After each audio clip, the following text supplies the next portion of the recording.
To the one who is reading these words right now, I want you to stop for just a moment. Not to prepare yourself, not to get ready for what is coming, but simply to be still, because this letter was written for you before you even knew you needed it.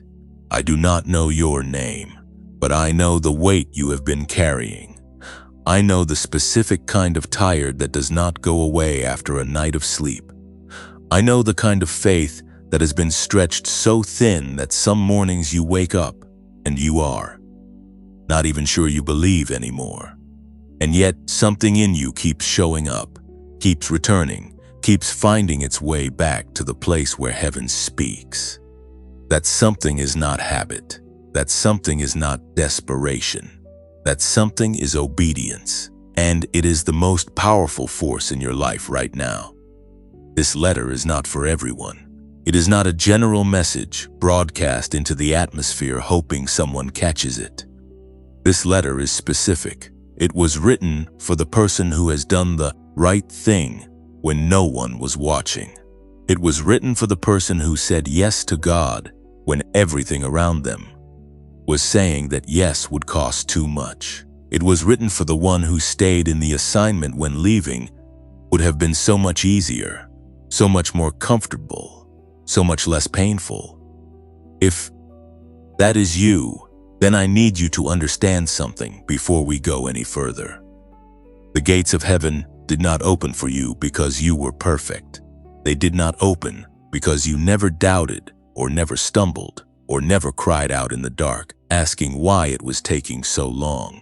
The gates of heaven opened for you because you finally obeyed. Because in spite of everything, in spite of the silence and the delay and the confusion and the cost, you said yes, you kept saying yes, and heaven has been recording every single one of those moments.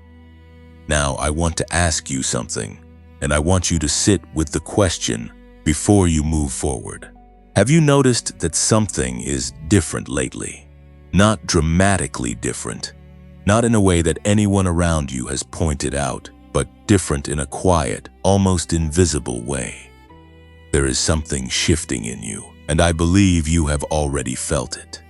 Let me name a few things, and I want you to notice which ones cause something to move inside your chest when you hear them. The first thing is this: you have been experiencing a new kind of clarity in your sleep. Not necessarily more vivid dreams, though that may be happening too, but a sense that when you wake up, something has been settled in the night that you did not consciously resolve. You go to bed with a question and wake up with a quiet, unspoken sense of direction. That is not your subconscious working overtime. That is heaven speaking into the hours when your defenses are down. The second thing is this: people and places that used to feel familiar have begun to feel like they belong to a different season of your life. You walk into a room full of people you have known for years, and something inside you recognizes that you are not the same person who used to belong in that room. It is not arrogance. It is not restlessness. It is the quiet signal of a person who is being repositioned.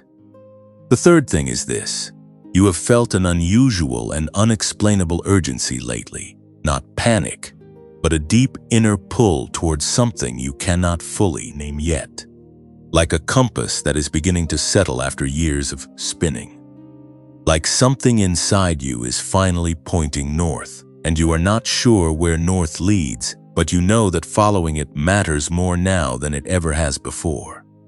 The fourth thing is this: doors that were closed for a very long time have recently begun to feel accessible again. Not open yet, or perhaps some of them have already begun to crack, but there is a sense that the locks have changed. What was sealed is becoming unsealed. What was off limits is becoming available. And you are standing in front of those doors, wondering whether you are allowed to walk through them, wondering whether it is really for you, or whether it is too good to be true. The fifth thing is this: you have been receiving the same message from different directions. A word from a stranger. a sentence in a book you opened to a random page, a lyric in a song that played at exactly the right moment, a phrase that appeared in conversation you were not even supposed to be part of. Heaven is not stuttering. Heaven is not repeating itself because it is unsure. Heaven is repeating this message because you are close enough to hear it now. And what it is saying is this: the gates are open. Walk through. Beloved, I need you to hear the next few sentences with every part of your being. You have not been forgotten. You have not been passed over. You have not been placed on some divine waiting list that keeps getting longer every time you check. What has been happening in your life, the delay, the silence, the confusion, the cost, the things you gave up, and the things that were taken from you, none of it was accidental. None of it was punishment. All of it was preparation. All of it was the making of a person who could carry what heaven is about to release into your hands. You were not ready before, not because you were less, but because what is coming requires more of you than you had access to in the earlier seasons. And now you have it. Now you are ready. I want to say one more thing before we continue. To the version of you that almost stopped, to the version of you that sat on the edge of the bed at 3 in the morning and wondered whether any of this was real, whether any of it was worth it, whether God was actually listening, or whether you had been talking into an empty room for years. To that version of you, I want to say, heaven heard every word, not just the polished prayers, not just the Sunday morning declarations. Heaven heard the ones that came out broken, the ones that came out as tears and not sentences, the ones that came out as a single word because that was all you had left. Heaven heard those most of all because those were the truest ones, and truth is the language that heaven responds to fastest. You showed up. You kept showing up. You obeyed even when obedience felt like walking blindfolded toward the edge of a cliff and trusting that the ground would be there when your foot came down. And it was.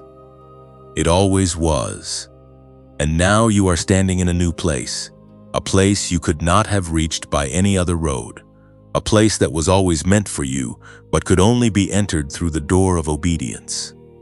The season of waiting has not paused, it ended. There is something that happens to a person who has been in a long season of waiting, and it is something that almost no one talks about out loud. It is not the obvious grief, not the kind of pain that other people can see and name and gather around. It is the quiet kind, the kind that lives just underneath the surface of a perfectly functional life. You go to work, you answer messages, you smile in the right places, you say you are fine, and most of the time you almost believe it yourself. But there is something underneath all of that. Something that sits in the lower part of your chest, like a stone that never quite dissolves. And it is the specific ache of a person who has been waiting for so long. That waiting has become the only thing they know how to do. I want to name that feeling today, not to pull you back into it, but because I believe that when something is named, it loses its power to confuse you. And I think the thing that has made this season so difficult is not the waiting itself, but the silence around it. No one has sat across from you and said, I see exactly what is happening to you. I see the specific shape of what you are carrying. I see not just that you are tired, but why you are tired and what kind of tired it is. So that is what I want to do right now. I want to sit across from you in this moment and name what I see. The first thing I see is this.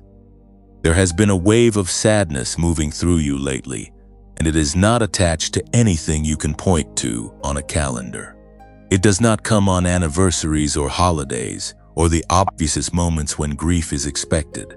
It comes in ordinary moments. It comes when you are driving and a song plays that you have heard 100 times before, but this time something in it reaches in and pulls at something deep.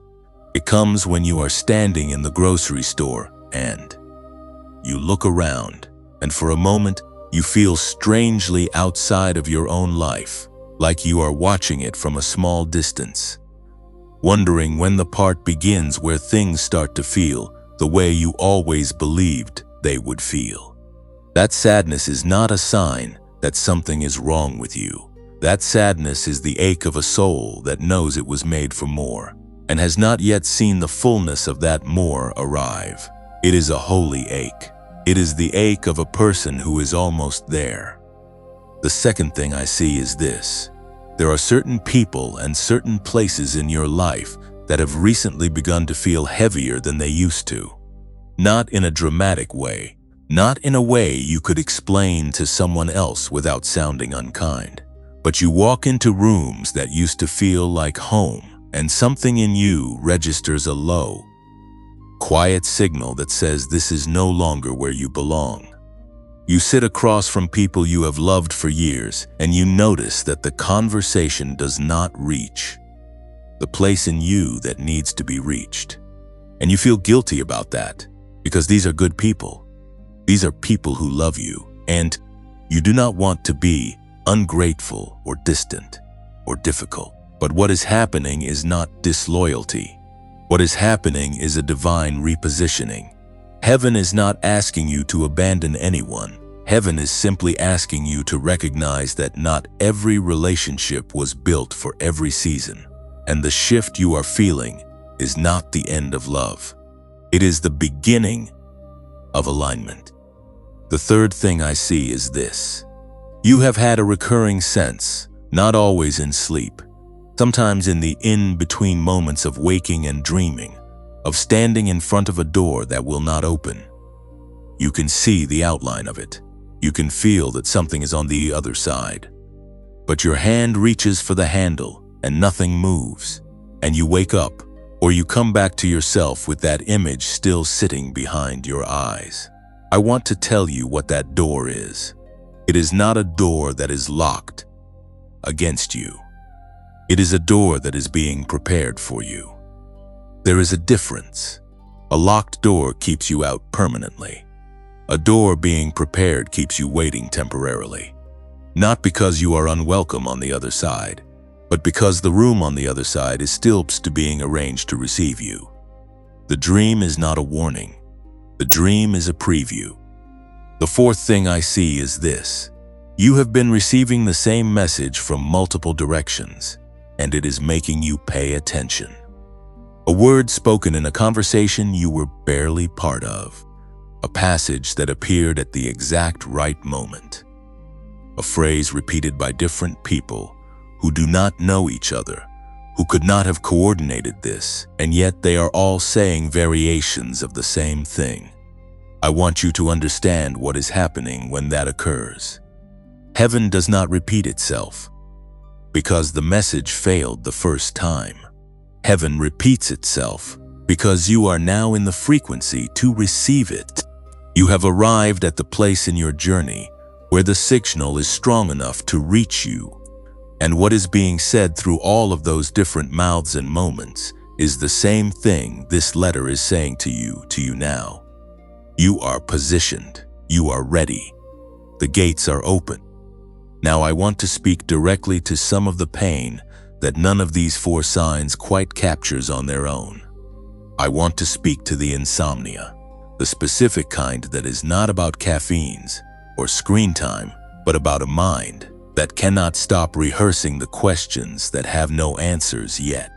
You lie down and your body is exhausted, but your mind is running through possibilities and fears and hopes and doubts in a loop that does not have an off switch. You stare at the ceiling and you count the hours until morning, and some nights the only prayer you can manage is just the sound of your own breathing directed upward.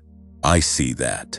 That is a real thing you are carrying, and it is heavier than most people around you know. I want to speak to the loneliness, not the loneliness of being physically alone, because some of you are surrounded by people constantly, but the loneliness of feeling fundamentally unseen in the middle of a crowd. The loneliness of having something inside you that is too large and too specific to translate into ordinary conversation. The loneliness of knowing that what you carry cannot be shared over dinner or explained in a few sentences without losing something essential in the translation. That kind of loneliness is the loneliness of the chosen. It is not a flaw. It is a feature of a life that is being set apart for a purpose larger than ordinary belonging. I want to speak to the feeling of being wronged, because some of you have been genuinely mistreated. Some of you gave your best to situations and people and institutions that did not honor what you brought. Some of you were overlooked when you should have been chosen, passed over when you were the most qualified, trusted someone who did not deserve that trust, paid a price you are still paying, and you have tried to release it, tried to forgive and move forward, but the wound is still there. Beneath the healed surface, still tender when the right kind of pressure is applied. I am not going to tell you that pain was not real. I am not going to reframe it so quickly that the truth of what you lost gets erased in the name of positivity. That wound was real. The cost was real. The injustice was real. But here is what I also know. There is a difference between being ignored and being positioned. And I need you to sit with that difference for a moment. When you are ignored, the message is that you do not matter. When you are positioned, the message is that where you are going requires a specific approach route.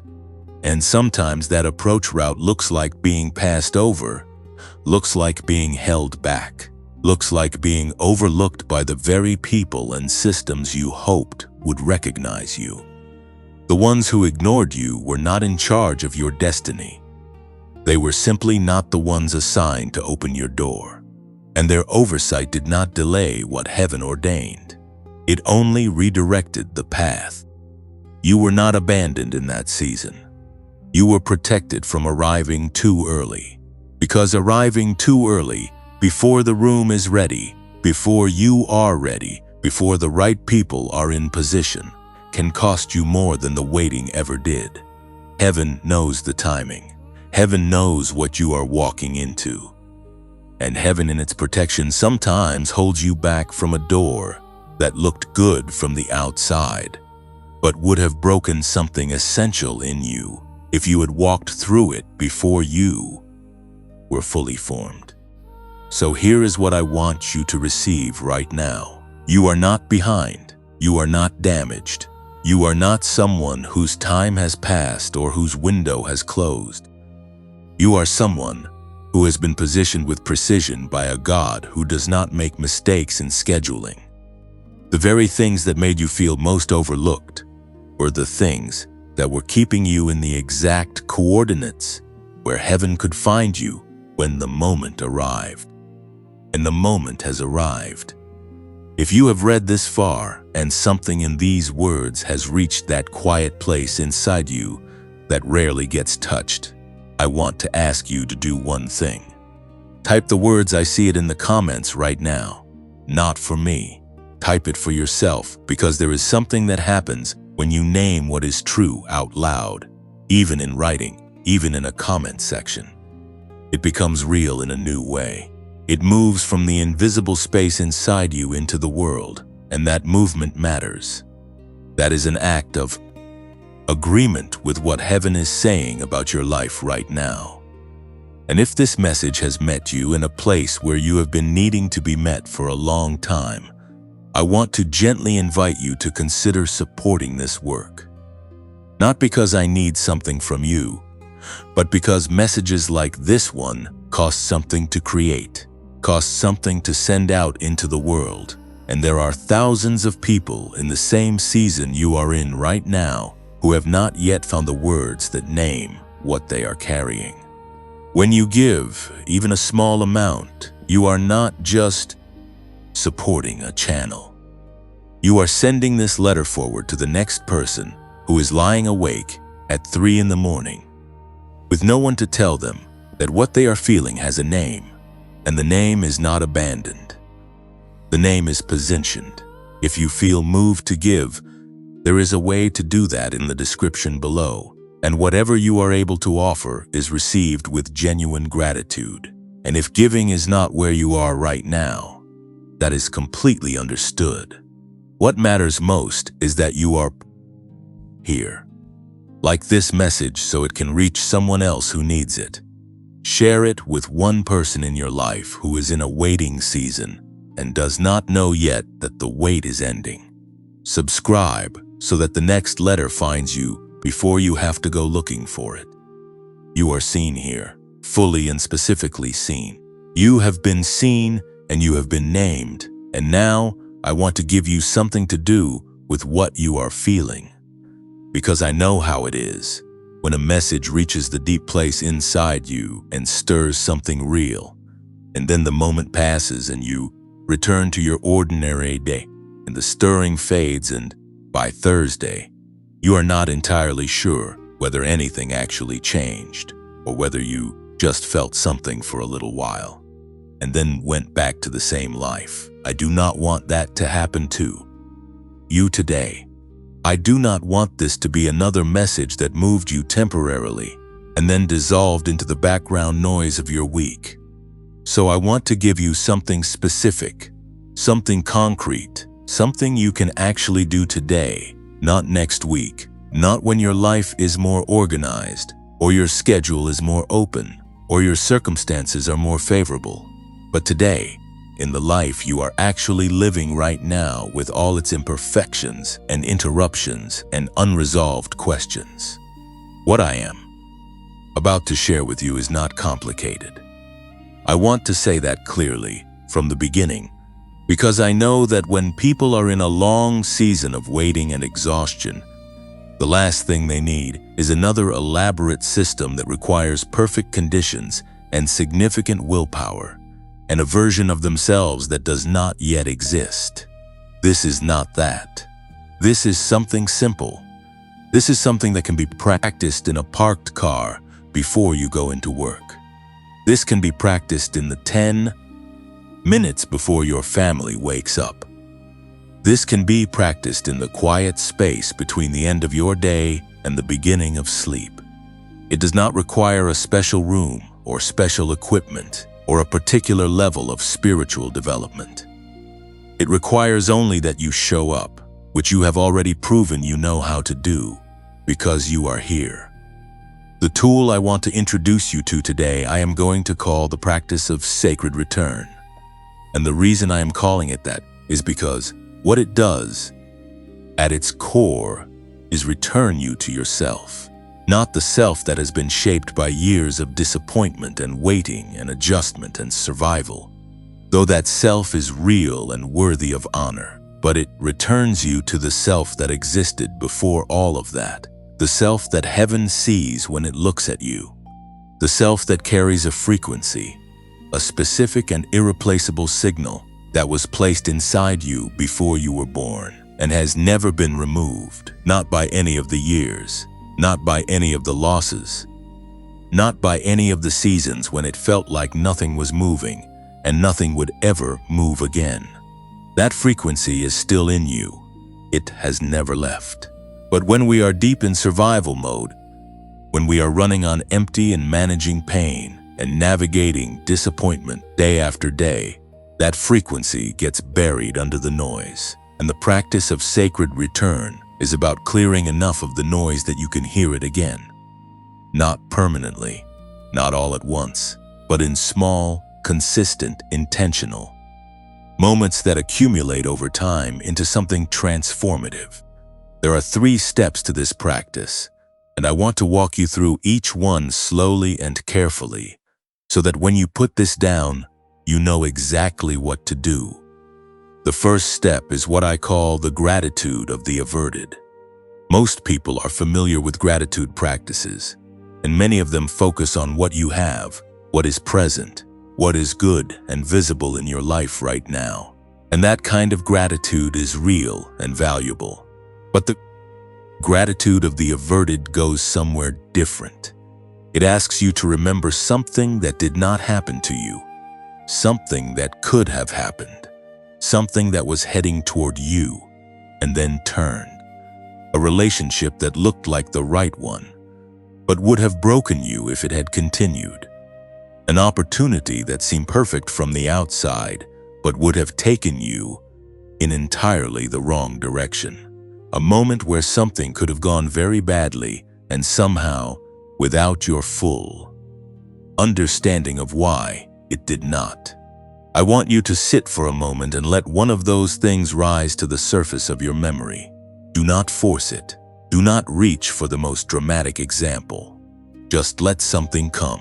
When it comes, I want you to hold it. Not with analysis, not with the theological explanation of why it happened or what it means. Just hold it the way you would hold something fragile and precious. And then say this out loud if you can. In your mind if you cannot. Say thank you for what I was spared. Thank you for the door that did not open, for the road I did not take, for the loss that protected me from a greater loss I could not see coming. That is the first step. It is an act of trust. It is saying to heaven, I believe that not every closed door was a denial. I believe that some of them were protection. And I am grateful for both the doors that opened and the ones that held.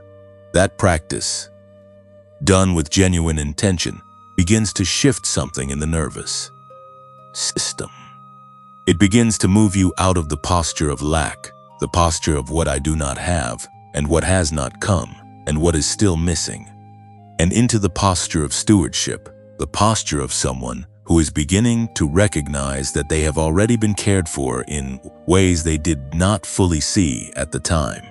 And that shift in posture is not just psychological, it is spiritual. It is the beginning of alignment. The second step is what I call the declaration of sacred now. And this is where I want to introduce you to something that we are going to explore much more deeply in a later part of this message. But I want to plant the seed here so that it can begin growing in you from this moment forward. There is a way of understanding time that is different from the way most of us were taught to think about it. Most of us live in what ancient Greek thinkers called chronos time. Chronos is the time of clocks and calendars and deadlines, and the relentless forward march of minutes into hours, into days, into years. Chronos is the time that tells you how old you are and how long you have been waiting and how far behind you are from where you thought you would be by now. Chronos is the time that turns waiting into suffering, because in Chronos, time spent waiting is time wasted, time lost, time that counts against you. But there is another kind of time. The ancient Greeks called it kairos, and kairos is not measured in minutes. Kairos is measured in readiness. Kairos is the appointed moment, the right moment, the moment when everything that has been building and forming and being prepared converges into a single point of arrival. In Kairos time, you are never behind. In Kairos time, there is no wasted season, because every season has been building toward the moment when the appointed time arrives. And the declaration of sacred now is simply this. You speak out loud to the chronos pressure that is telling you that you are too late or too old or too far behind. And you say, I am not living in chronos time. I am living in kairos time. My moment has not passed. My moment is being appointed, and what God has appointed, delay cannot cancel. Say that with whatever level of conviction you can access right now, even if it is small. Even if part of you does not fully believe it yet. The declaration does not require complete certainty to be effective. It requires honesty and intention. Say it as a seed, not as a finished harvest. Say it as the first movement of a door that is beginning to open, not as the triumphant arrival on the other side. The movement matters even when it is small. The third step is the one that I want you to take most seriously. And it is also the simplest to describe. It is 7 minutes of silence. Not meditation in the traditional sense, though if you have a meditation practice, this will complement it beautifully. Not prayer in the structured sense, Though if you are a person of prayer, this space can hold your prayers. Simply, 7 minutes of intentional stillness. No phone, no background noise if you can manage it. No agenda and no goal except to be present and available to whatever wants to move in you during those minutes. I want to explain why 7 minutes specifically, because I know that for some of you the number feels either too short or strangely precise, and both of those responses are worth addressing. 7 minutes is not an arbitrary number. Research into brainwave states has shown that there is a threshold of sustained stillness at which the brain begins to shift from the high-frequency stress response patterns of everyday waking life into the slower, deeper frequencies associated with creativity, intuition, insight, and what many describe as spiritual receptivity. That threshold for most people falls somewhere in the range of 6 to 8 minutes of uninterrupted stillness. 7 minutes sits at the center of that range. It is long enough to allow a genuine shift. It is short enough that almost anyone, regardless of how busy or fragmented their life feels right now, can find it. What happens in those 7 minutes is not always dramatic. Sometimes nothing feels like it happens at all, and that is completely fine. The work is not always felt in the moment. Sometimes the shift registers hours later in a sudden clarity that arrives while you are doing the dishes or walking to your car. Sometimes it registers in sleep, in the quality of rest you access that night. Sometimes it registers in a conversation the next day where you find yourself saying something you did not know you knew. The 7 minutes is not about generating an experience. It is about creating a consistent space of availability, a daily practice of saying to heaven, I am here, I am still, I am listening, and I trust that what needs to reach me will reach me in this space. I want to be honest with you about something. When I first began practicing this, I was skeptical of the simplicity. I had spent years believing that spiritual breakthrough required more effort, more sacrifice, more elaborate process. The idea that 7 minutes of daily stillness could be a genuine turning point felt almost too accessible, too easy for something that was supposed to be significant. But what I discovered over time, and what thousands of people who have practiced this have discovered, is that the simplicity is not a reduction of the significance. The simplicity is the point. Because the thing that has been keeping most of us from accessing our deepest frequency is not a lack of effort. We have been efforting for years. The thing that has been keeping us from it is the noise. And 7 minutes of intentional silence is the most direct way to begin reducing that noise. So here is what I want you to do today. Before this day ends, before you go to sleep tonight, I want you to find 7 minutes. Not a perfect 7 minutes, not a quiet house or a cleared schedule or an ideal emotional state. Just 7 minutes of the real day you are actually living.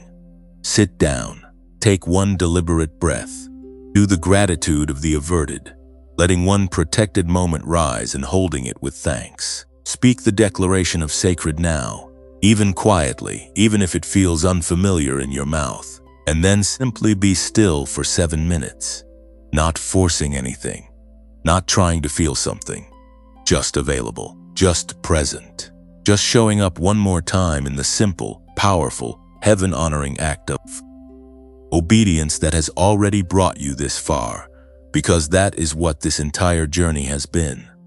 A series of small obediences, a series of moments where you could have walked away and you did not. A series of mornings where you showed up even when showing up cost you something.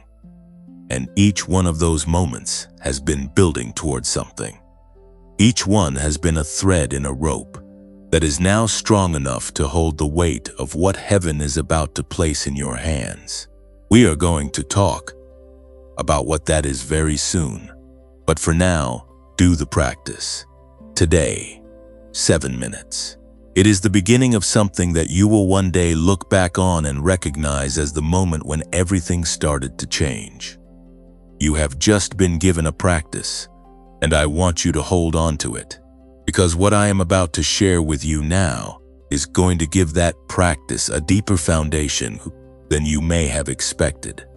I want to build a bridge for you between what you have just experienced in the spiritual, the naming, the positioning, the sacred stillness, and something that the scientific world has been quietly discovering for decades.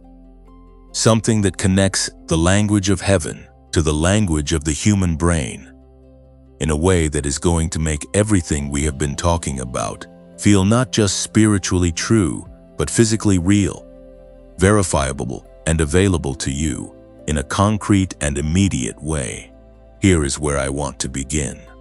The people who have been called, the ones who carry a genuine divine assignment, the ones who have been set apart and shaped and refined through long seasons of waiting and obedience. These people do not just carry a spiritual frequency, they carry a measurable one. And I want to say that again, because I do not want you to move past it too quickly. The frequency that heaven placed inside you when it set you apart for this purpose is not just a metaphor. It is not just poetic language for something invisible and untouchable. Researchers who study the human brain have identified specific brainwave patterns that correspond to the states of heightened awareness, deep creativity, accelerated learning, intuitive insight, and what many describe as spiritual receptivity. And the people who access those states most consistently, the innovators, the visionaries, the ones who seem to operate from a different level than those around them, they are not doing something that is unavailable to you. They are simply, whether they know it or not, living in a frequency that you were designed to carry. Researchers call the highest expression of this frequency gamma. Gamma brain waves operate at the upper range of measurable brain activity and are associated with peak cognitive performance, moments of sudden insight, the integration of information across different regions of the brain, and what neuroscientists describe as heightened states of consciousness. When people describe the experience of a breakthrough moment, the sudden clarity that arrives after a long period of confusion, the creative solution that appears fully formed after weeks of struggle, the deep peace that descends in prayer after a night of wrestling, what they are describing experientially is often what the brain is doing electrically in a gamma state. It is the state of the chosen ones. It is the state of the ones who have been refined enough to carry it. Below gamma, there is a frequency called theta. Theta brainwaves operate between 4 and 8 cycles per second and are the frequency of deep creativity, accelerated learning, vivid intuition, and the threshold between waking consciousness and deep rest. Children live in theta almost constantly, which is why they learn language and movement and social understanding at a speed that adults can no longer access through ordinary effort. As we grow older and the demands of survival and responsibility accumulate, the brain spends less and less time in theta and more time in the higher frequency stress, states of beta, the state of alertness and problem solving, and worry and analysis that most adults are locked into for the majority of their waking hours. Beta is necessary, but beta alone is not the whole instrument. And a person who has spent years in chronic beta, years of managing and surviving and pushing through, has effectively locked themselves out of the frequencies where their deepest gifts live. This is not a personal failure. This is physiology. This is what happens to a body and a brain that has been carrying too much for too long, without sufficient access to the restorative states that allow the deeper frequencies to emerge. And it is one of the reasons why the 7 minutes I gave you in the previous part of this message matter more than they might initially seem. Now I want to introduce you to someone, because the connection I am making between spiritual frequency and brain frequency did not emerge from speculation. It emerged from decades of rigorous scientific work, conducted by a researcher whose findings have the potential to change the way you understand not just your brain, but your entire journey. His name is Dr. James Rivers, and he is a neuroscientist whose training and early career were affiliated with MIT, one of the most respected research institutions in the world. Over a career spanning more than 30 years, Dr. Rivers devoted himself to a single question that he and his colleagues considered too ambitious, too interdisciplinary, too difficult to measure. The question was this: why do some people seem to access levels of insight, creativity, and cognitive performance that others simply cannot reach, regardless of education or effort or intelligence?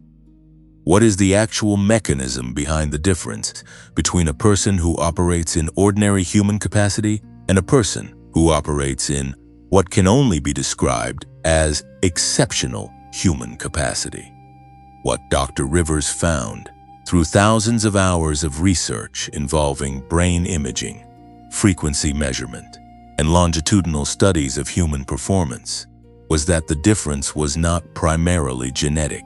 It was not primarily educational. It was not even primarily a matter of practice in the conventional sense. The primary difference was frequency access. The people who consistently performed at the highest levels, who demonstrated the greatest creativity and insight and adaptive intelligence, were the people whose brains most readily and most consistently accessed the theta and gamma frequency ranges. And critically, this access was not fixed. It was not a permanent feature of some brains and a permanent absence in others. It was trainable. It was something that could be deliberately cultivated through the right kind of auditory stimulus, delivered in the right way at the right duration. What Dr. Rivers and his team developed out of this research is what became known as the genius wave. And I want to be careful here about how I describe it, because the name can sound larger than what it actually is, and the reality of it is both simpler and more profound than the name suggests. The genius wave is an audio program, a precisely engineered sequence of sound, frequencies, specifically binaural beats and isochronic tones, that are designed to guide the brain gently and naturally into the theta and gamma frequency states that are associated with peak cognitive and creative performance. You listen through headphones. The audio is approximately 7 minutes long, and during those 7 minutes, the brain responds to the specific frequencies embedded in the audio by beginning to synchronize its own electrical activity with those frequencies, a process that neuroscientists call brainwave entrainment. Brainwave entrainment is not a new concept. It is a well-documented neurological phenomenon based on the brain's natural tendency to synchronize its electrical patterns with rhythmic external stimuli.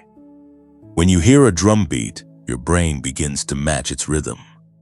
When you hear a sustained tone at a specific frequency, the brain begins to shift toward that frequency. The genius wave uses this natural mechanism deliberately and precisely, delivering frequencies that are calibrated specifically to guide the brain toward the theta and gamma states that most adults have lost consistent access to. And the 7-minute duration is not arbitrary. It reflects Dr. Rivers' research, finding that 7 minutes is the optimal window for initiating this synchronization without producing the mental fatigue that comes with longer sessions, long enough to create a genuine shift, short enough to be sustainable as a daily practice. And when it is practiced daily, the cumulative effect builds over time in a way that is measurable not just in brain scans, but in the actual lived experience of the people who use it. I want to tell you about a few of those people. 'Cause the science matters, but the stories are what make the science real. There was a woman, and I am going to call her Sarah because that is not her name, but she has given permission for her story to be shared. Sarah had been in a season that sounds very much like the one many of you are in right now. She had been working in the same position for 9 years, doing good work, bringing genuine skill and dedication, and watching opportunity after opportunity pass to people around her who she did not believe were more capable or more committed than she was. She felt invisible in the professional sense. She had tried everything she could think of, additional training, networking, changing her approach, and nothing moved. She began using the Genius Wave 7 minutes each morning before she started her day, and she described what happened over the following weeks, not as a dramatic overnight transformation, but as a gradual clarification. Ideas began coming to her with a specificity and a confidence that she had not experienced before. She found herself making connections between things that she had previously held in separate mental compartments.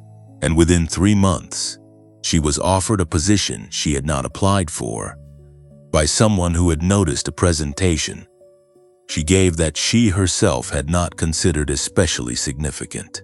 She told Dr. Rivers' team that what changed was not her circumstances first. What changed first was her frequency. And when her frequency changed, the circumstances followed.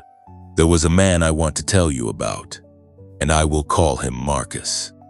Marcus had been struggling with the specific kind of mental fog that comes from years of chronic stress and overextension. He was intelligent. He knew he was intelligent, but he described feeling like his intelligence was behind glass, like he could see it but could not quite access it the way he once had.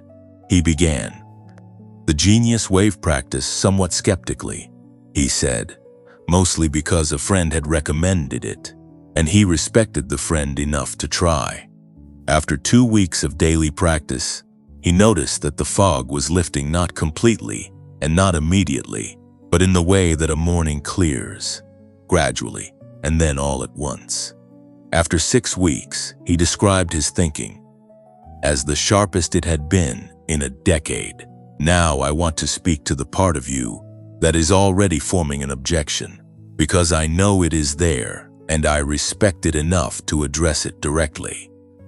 Some of you are thinking that this sounds interesting, but you are not sure it is something you can afford right now. You are in a season where every financial decision carries weight, and $39 is not an insignificant amount when you are being careful.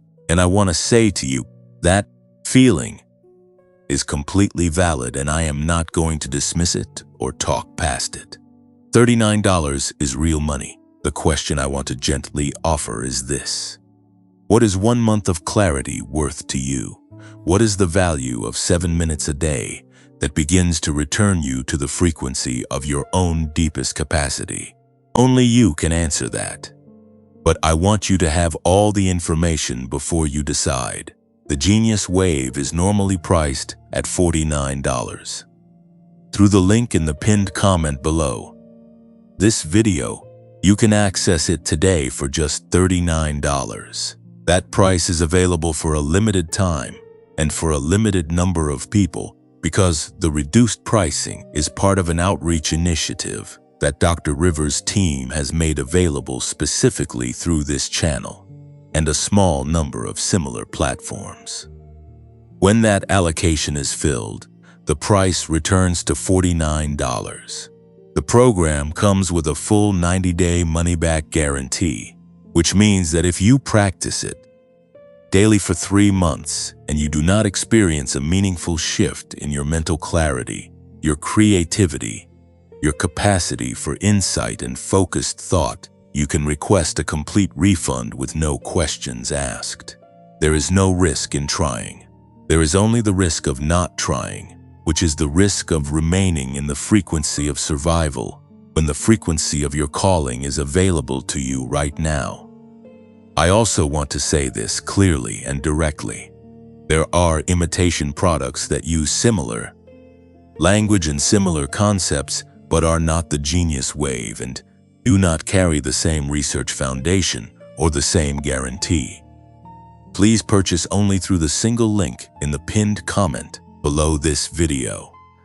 That is the only source I can verify, and the only source through which the $39 pricing and the 90-day guarantee are valid. Do not search for it independently and purchase from an unverified source, because what you receive will not be the same thing, and you deserve the real thing.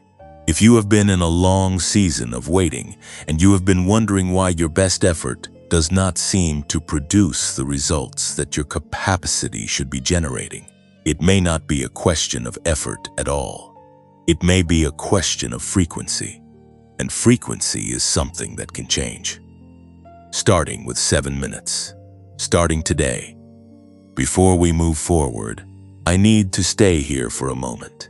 I need to resist the impulse that so many messages like this one feel the pressure to follow, the impulse to pivot quickly from the hard things to the hopeful things, to name the pain briefly and then rush toward the redemption, because the redemption feels better and is easier to sit inside.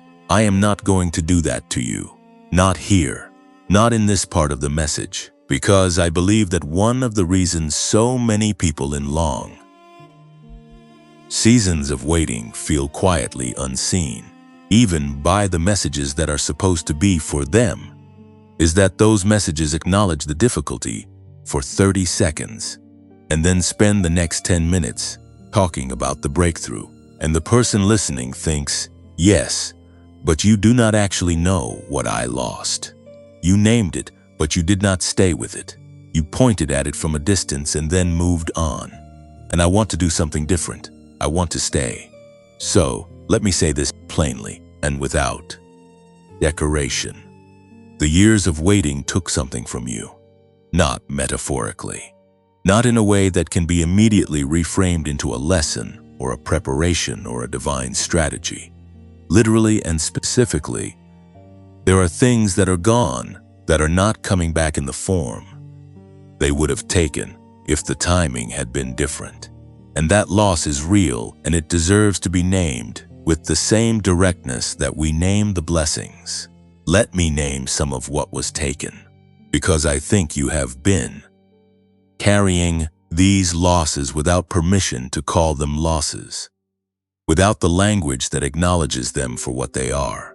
The first thing that was taken is relationships, not the toxic ones, not the ones that heaven graciously removed from your path because they were heading somewhere harmful. I mean the ones that had genuine potential, the friendships that could have deepened if you had not been so consumed by survival that you had nothing left to bring to them, the romantic connection that might have developed into something real if you had been in a different place emotionally.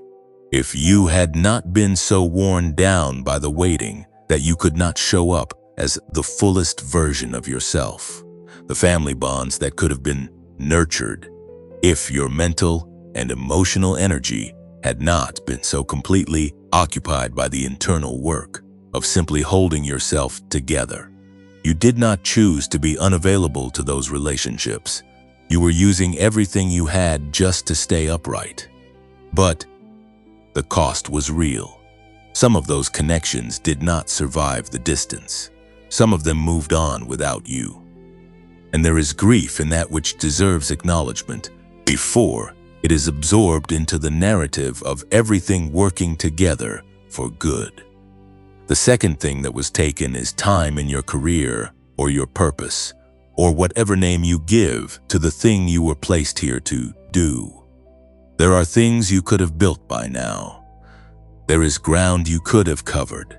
There are people you could have reached and helped and served if the path had opened earlier.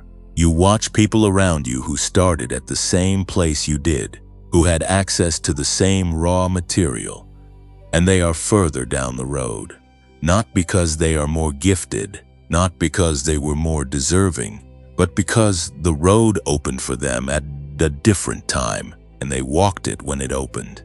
And you are still here, still waiting for the opening. And that comparison does not make you small or envious or faithless. That comparison is just honest. You see the distance, and it is a real distance, and it cost you something real. The third thing that was taken is the freedom to dream out loud. There is a specific kind of erosion that happens to a person who has announced a dream and watched it not arrive, and then announced it again and watched it not arrive again. After enough cycles of that, you stop announcing. You stop sharing the dream with other people, not because the dream has died, it is still alive in you, still pressing against the inside of your chest, still waking you up at 3 in the morning with its insistence. But you've learned to hold it privately because sharing it opens you to a particular kind of vulnerability that you are no longer sure you can afford. The vulnerability of hope witnessed, the vulnerability of being seen wanting something, and then being seen not receiving it. And so the dream lives in you, in silence, which is its own kind of loneliness, a loneliness that is different from the loneliness of having no dream. It is the loneliness of having a dream that you cannot afford to speak. The fourth thing that was taken is faith in yourself. And I want to be honest about this one, in a way that spiritual content often is not, because the language of faith can sometimes be used to bypass this particular wound without actually healing it. Yes, your faith in God may have remained intact, may have been stretched and tested, but ultimately survived the long season. But faith in yourself is a different thing. And what years of unanswered effort can do to a person's belief in their own judgment, their own worthiness, their own capacity to accurately read a situation and make a good decision is quietly devastating. You begin to second-guess everything. You have been wrong before about the timing, wrong about the person, wrong about the opportunity, and the accumulated weight of those misjudgments sits on every new decision like a shadow. You hesitate where you used to move with confidence. You ask for validation where you used to trust your own knowing. And that hesitation, that constant checking and rechecking of yourself, is exhausting in a way that is different from every other kind of exhaustion, because it never fully stops. I am not moving past any of these things yet. I want you to sit with this inventory for a moment and let it be what it is. Not a list of complaints, not a record of grievances to hold against anyone, just an honest accounting of what the years have cost, because you deserve that accounting. You deserve to have someone say, yes, it was that much. Yes, it cost that much. Yes, what you gave up was real and significant, and it mattered. Now I want to bring someone alongside you in this moment, not to fix the pain or explain it away, but to sit beside you in it. Because the thing about the journey you have been on is that it is not without precedent. There is an ancient record of people who walked a version of this same road, and their stories are preserved not as triumphant highlight reels, but as honest accounts of what the long season actually cost them. And I want to bring you one of those stories now. Just the difficult part, because the difficult part is the part that most people skip to get to the victory. And I think the difficult part is where the deepest companionship lives. I want to bring you Joseph, not the Joseph of the coat of many colors and the palace and the second in command to Pharaoh. I want to bring you the Joseph of the pit, the Joseph who was 17 years old and full of genuine vision, genuinely given to him by God, and who shared that vision with the people who were supposed to be his safe place and was stripped of everything as a result. The Joseph who was thrown into a pit by his own brothers, who was sold into slavery not by strangers but by the people who shared his blood and his history and his home, who arrived in Egypt with nothing, who built something in Potiphar's house through genuine faithfulness and skill and character, and then lost it again through no fault of his own, through a lie told by someone who had the power to make the lie stick, who ended up in prison, not for something he did, but for something he refused to do, for an act of integrity that cost him his freedom. I want you to sit with that part of the story, not the part where the dreams come true, not the part where Pharaoh lifts him up and the brothers bow down and the vision is vindicated. I want you to sit with the pit. I want you to sit with the specific quality of betrayal that comes from being hurt most deeply by the people closest to you. I want you to sit with the experience of doing the right thing and watching it make your situation worse instead of better.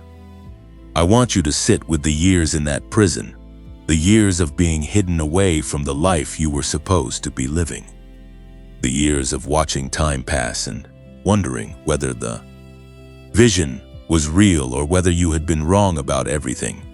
Joseph did not have the end of the story to comfort him while he was in the middle of it. He did not have the ability to skip forward and see the palace and the reconciliation and the redemption. He had only what was in front of him: the pit, the slavery, the prison, and the persistent, costly, sometimes almost unbearable faithfulness that kept him moving forward, even when forward did not look like it was leading anywhere. Good. What I want you to notice is not what Joseph ultimately received. What I want you to notice is what he lost along the way. He lost his youth to those years in slavery and in prison. He lost the seasons of his life when a young man should be building his foundations in freedom, not in chains. He lost the opportunity to be present for the ordinary developments of his family, the births and the deaths and the growing up and the growing old that happen while life moves forward, whether you are there or not. He lost years of his father's grief, years that Jacob spent mourning a son he believed was dead, while that son was very much alive and very much suffering not far away. Those losses were not canceled by the eventual arrival of the blessing. They were held alongside it. Both things were true at once, and I believe that is the most honest thing that can be said about the journey you have been on. Both things are true at once. The losses were real, and the positioning was real. Cost was genuine, and the purpose behind the cost was genuine. You do not have to choose between grief and faith. You do not have to pretend the losses were not losses in order to believe that they were also preparation. Both things can be held in the same two hands, and holding both of them together without forcing a resolution too quickly is itself an act of extraordinary spiritual maturity. You are not behind Joseph's story. You are inside your own. And your story, like his, has a part that has not been written yet. The part that is coming. The part that everything you have just named and grieved and honored was building toward all along. The pit was not the end of Joseph's story, and the waiting season is not the end of yours. We are about to move into the part of this message where we begin to name what is coming. But I did not want to get there without first staying long enough in the truth of what it cost to arrive here. Because you earned the right to be met in that truth, and you have been met, fully and without hurry. Now we move forward. We have just come through something together. We have sat inside the grief of what was lost, and we have not rushed out of it prematurely. We have honored the cost. We have named the years. We have stood beside Joseph in the pit without skipping ahead to the palace. And now, from that place of honest grief and hard-won clarity, I want to offer you something that I believe is going to change the way you understand not just your past, but your present moment and everything that is arriving in it. Want to give you a new language for what you have been living through. Not a language that erases the pain or repackages it into something more comfortable, but a language that is ancient and precise, and carries within it a kind of weight and authority that modern words do not always access.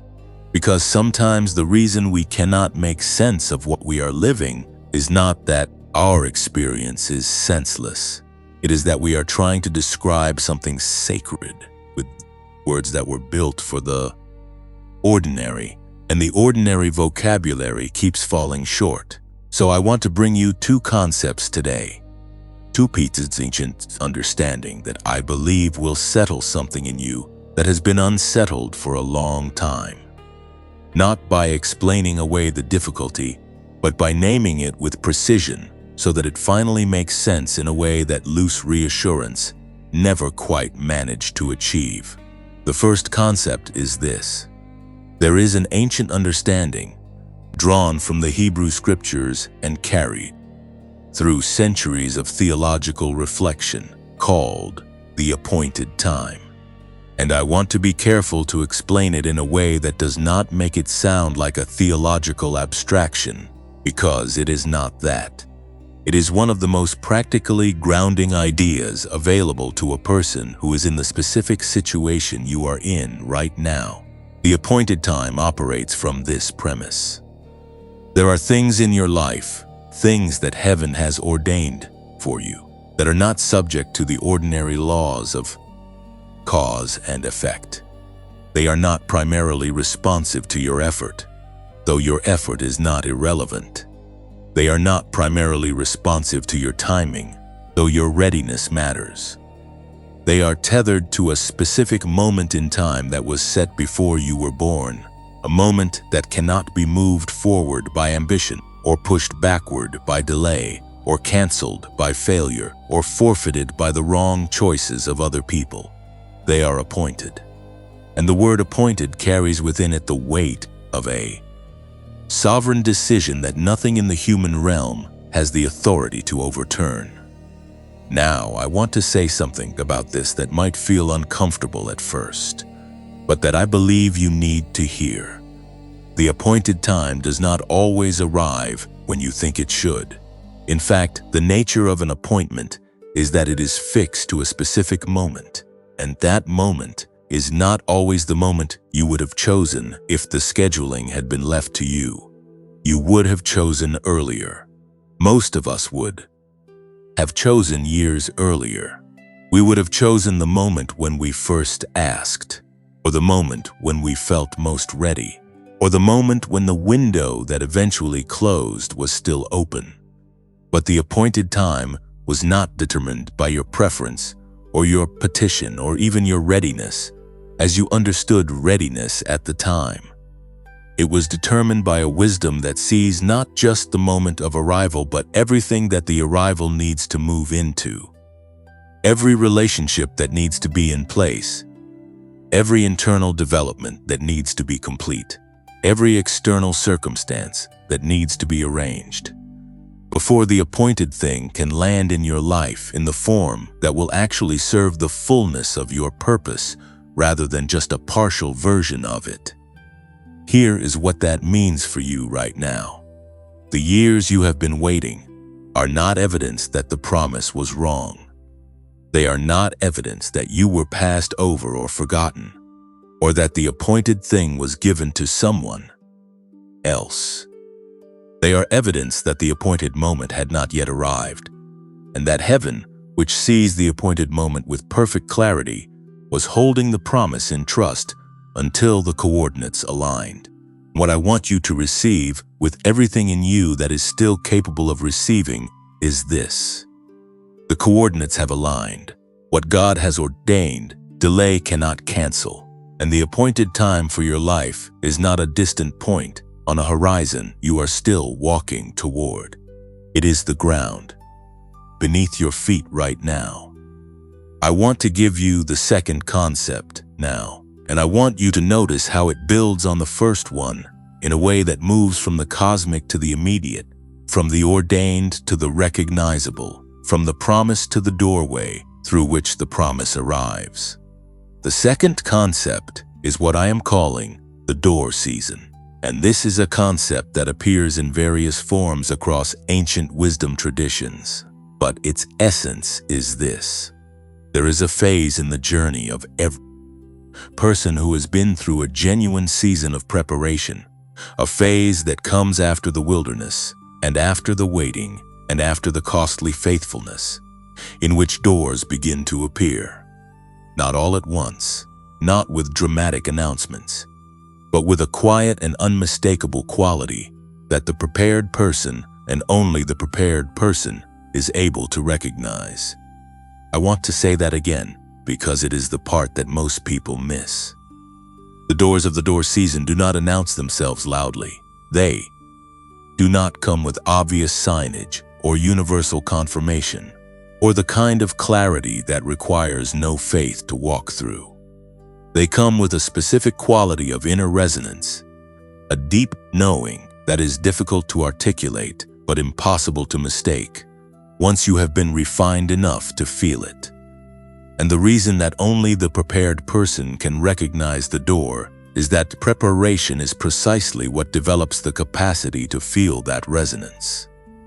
The person who has not been through the wilderness looks at the same door and sees an ordinary opportunity or an uncertain risk or a door that belongs to someone else.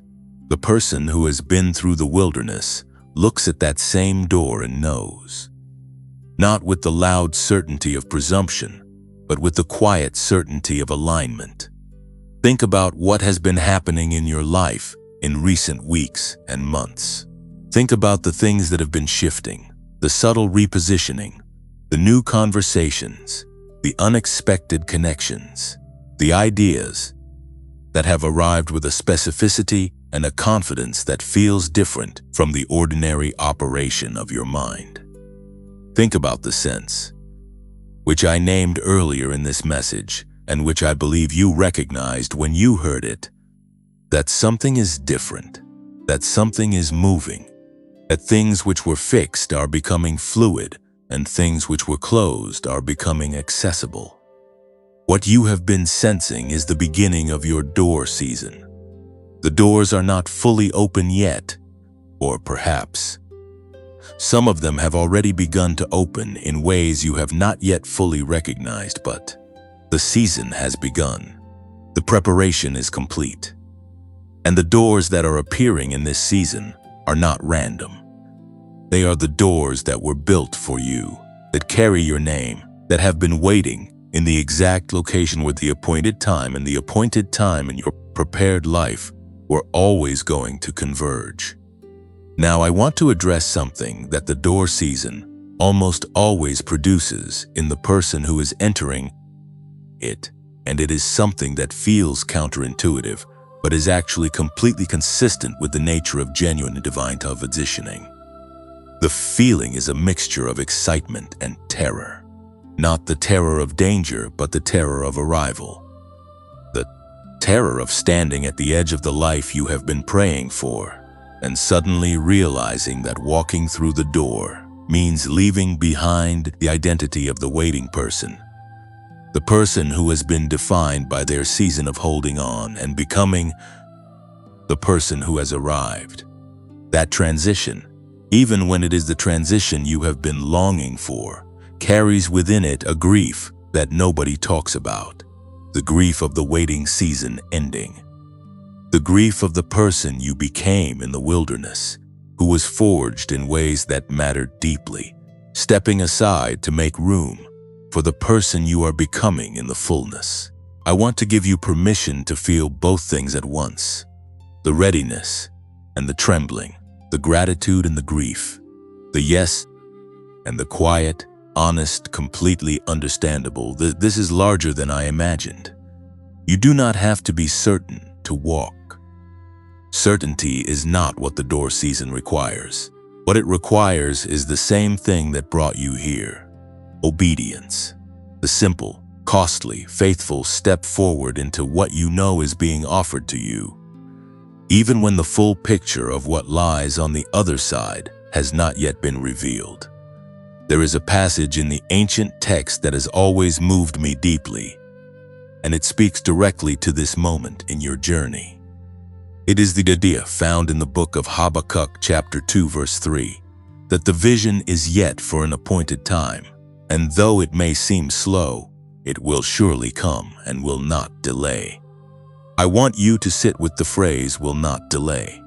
Not in the chronos sense, not in the sense that it will arrive quickly by the measurement of clocks and calendars, but in the kairos sense, in the sense that when it arrives, it will arrive exactly on time, at the precise appointed moment. And when you look back from that moment of arrival, you will understand that it could not have come one day earlier without losing something essential. And it could not have come one day later without the appointed moment passing by. What God has ordained, delay cannot cancel. What has been appointed for your life is not sitting in a divine holding pattern, waiting for circumstances to improve, or for you to become more deserving, or for the world to create a favorable opening. It is moving toward you with the precision and the inevitability of a sunrise. You cannot stop a sunrise from arriving. You cannot negotiate with it, or rush it, or delay it. It arrives when it arrives, and when it arrives, the darkness does not argue with it. The darkness simply gives way. That is what is happening in your life right now. The darkness of the long season is not arguing anymore. It is simply giving way, because the appointed time has come, because the door season has begun. Because you are standing in the exact place where the gates of heaven were always going to open. And the reason they are opening now, the specific, personal, irrevocable reason, is the one this entire message has been building toward from the very first word. You finally obeyed, not perfectly, not without cost, not without grief and confusion and the occasional desperate question aimed at a sky that sometimes felt silent. But you obeyed. You kept obeying, and heaven, which honors obedience above almost everything else, because obedience is the purest form of trust. Heaven has been building toward this moment. For every day of the years you were faithful in the waiting. Not every door comes from God, but this door carries His peace, and you will know it when you stand before it, because for the first time in a very long time, you will not feel the need to convince yourself to walk through. You will simply walk, because this is what you were made for. This is where the appointed time and the prepared life and the faithfulness of the waiting season all arrive at the same address. And that address is here, and that time is now. Something is moving inside you right now. I can say that with confidence, not because I have access to your specific circumstances or your private history, but because of what the door season does to a person who has genuinely entered it. It produces a particular inner turbulence that is unlike any other kind of turbulence you have experienced in the waiting. Because this turbulence is not the turbulence of something going wrong. It is the turbulence of something going right at a speed and a scale that your nervous system has not yet learned to receive without trembling. You have been calibrated for survival for so long that abundance feels destabilizing. You have been braced against loss for so long that arrival feels almost dangerous. And that feeling, that strange mixture of deep inner movement and simultaneous uncertainty, is not a warning signal. It is a confirmation signal. It is your whole being recognizing that what is coming is real, and that real things require you to feel them fully, rather than manage them from a safe distance.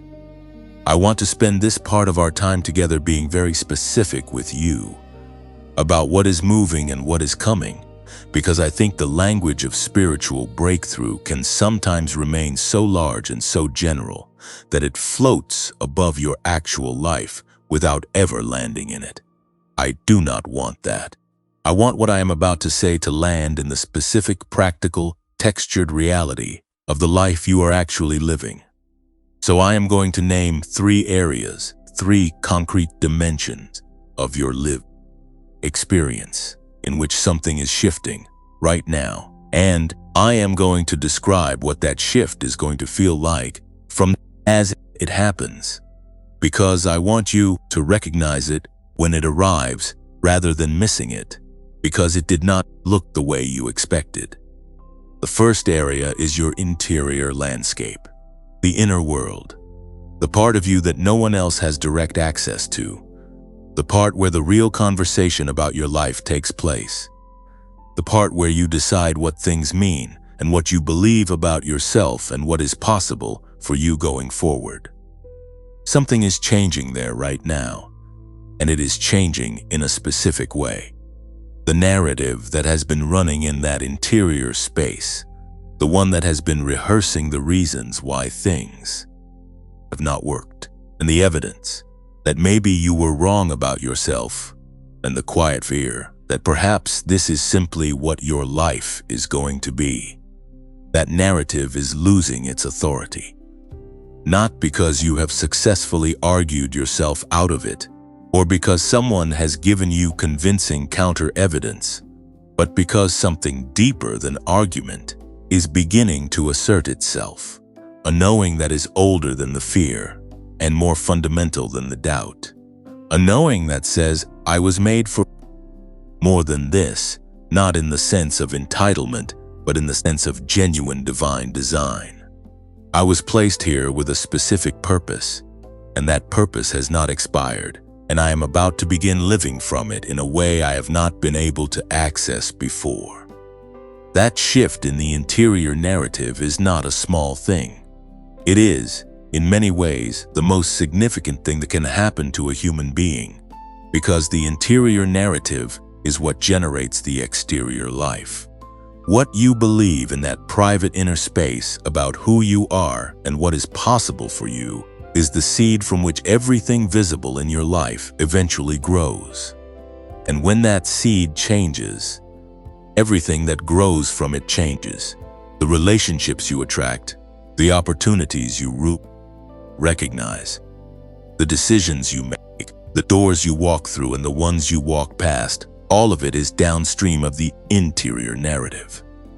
And yours is changing right now at a level that is going to produce visible results in your external world in ways that are going to surprise even you. The second area is your relational world, the people around you and the people who are coming toward you. And I want to speak to this area with particular care because it is the one that produced the most confusion during a season of transition. And confusion during transition is the thing most likely to cause a person to misinterpret what is happening and respond in ways that create unnecessary pain. Here is what is happening in your relational world right now. Some people are leaving, not dramatically, not necessarily with conflict or rupture, but with a quiet and gradual withdrawal that you may have already begun to notice. Conversations that used to flow easily are becoming strained. Connections that used to feel natural are becoming effortful. People who were consistently present in your life are becoming consistently unavailable. And when you do connect, the interaction leaves you feeling somehow more empty rather than more full. I want to tell you what that is. That is not rejection. That is not a sign that something is wrong with you or that you have done something to push people away. That is the relational world reorganizing itself around your frequency shift. As your interior narrative changes, as you begin to move out of the survival frequency and into the frequency of your actual calling, the people who were calibrated to your survival self are going to find it increasingly difficult to stay in close orbit. Not because they are bad people, not because the connection was not real, but because genuine connection requires frequency compatibility. And when your frequency changes, the compatibility changes with it. And simultaneously, almost paradoxically, new people are beginning to appear. You may have already noticed one or two of them. People who seem to arrive from nowhere, who show up in your path with a timing that feels deliberate, who carry something in them that resonates with something in you in a way that older connections have not. People who speak the language of where you are going, rather than the language of where you have been.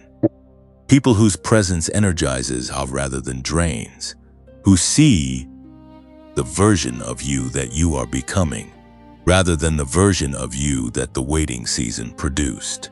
These people are not accidents. They are appointments. They are part of the divine orchestration of your door season, sent to walk alongside you into the next chapter of your life, because they carry something you will need there, and you carry something they will need there. And heaven knew exactly when to introduce you. Do not cling to what is leaving, and do not be suspicious of what is arriving. Both movements are the same movement. Both are the relational world doing what it does in a season of genuine transition, which is rearranging itself to match the new coordinates of the person you are becoming. The third area is the area of resources and opportunities. And I want to be specific about what is shifting here, because I know this is the area where the waiting has been most visibly painful. You have watched resources go to people and places that did not seem to deserve them as much as you did. You have watched opportunities open for others while the door in front of you remained closed. You have worked and waited and worked some more, and the multiplication that should have followed. The faithfulness seemed to be perpetually delayed. And some of you have been operating in a mode that I can only describe as constant striving, the exhausting practice of fighting for every inch, of pushing against resistance that never fully gives way, of expending enormous energy for modest returns. That is about to change. And I want to tell you specifically how it is going to change. Because the change does not look like what most people imagine when they think about breakthrough in the area of resources. It does not look like a sudden windfall that arrives from nowhere and solves everything overnight, though I will not put limits on what heaven can do. What it looks like more often is a sudden and dramatic reduction in resistance. Things that used to require enormous effort begin to move with surprising ease. Doors that you barely knocked on begin to open before your hand is fully raised. Opportunities begin appearing in your path rather than requiring you to hunt them down. And the opportunities that appear are calibrated to your actual capacity and your actual purpose, rather than being generic openings that anyone could fill. They are specific to you. They carry your name. They fit the shape of what heaven has been building in you through the years of waiting. And when you encounter them, you recognize them not with the anxious hopefulness of the desperate, but with the quiet certainty of the prepared. The shift in this area is not about working less. It is about working aligned. There is an enormous difference between effort that is straining against the current and effort that is flowing with it. And what the door season brings is the experience, many of you for the first time, of moving with the current rather than against it. And when you feel that for the first time, when you take an action that would have previously produced minimal result and watch it produce extraordinary result, not because you did something different, but because you did it from a different frequency and in a different season, you are going to understand in your body and not just your mind what all of the waiting was building toward. Now, I want to give you some specific guidance about what not to do during this period, because the door season has its own particular vulnerabilities. And I want to name them clearly so that you can navigate this transition without the common mistakes that cause people to stumble at the very threshold of what they have been waiting for. The first thing not to do is announce too soon. The impulse, when something begins to shift, is to share it immediately, to bring others into the excitement of it, to say out loud that things are changing. Resist that impulse for now. Not permanently, not because secrecy is a virtue, but because what is growing in you right now is still tender and early. And tender, early things need protected space before they can withstand the weight of other people's opinions, doubts, and projections. Let the roots go deep before you invite the wind. The second thing not to do is compare your door season with someone else's. The timing, the form, the specific nature of what arrives will be unique to you, because you are unique and your preparation has been unique. And your purpose is unique. If you spend this season measuring your arrival against the arrival of someone else who seems to be further along, you will miss the doors that are specifically yours, because you are too busy staring at the doors that belong to someone else.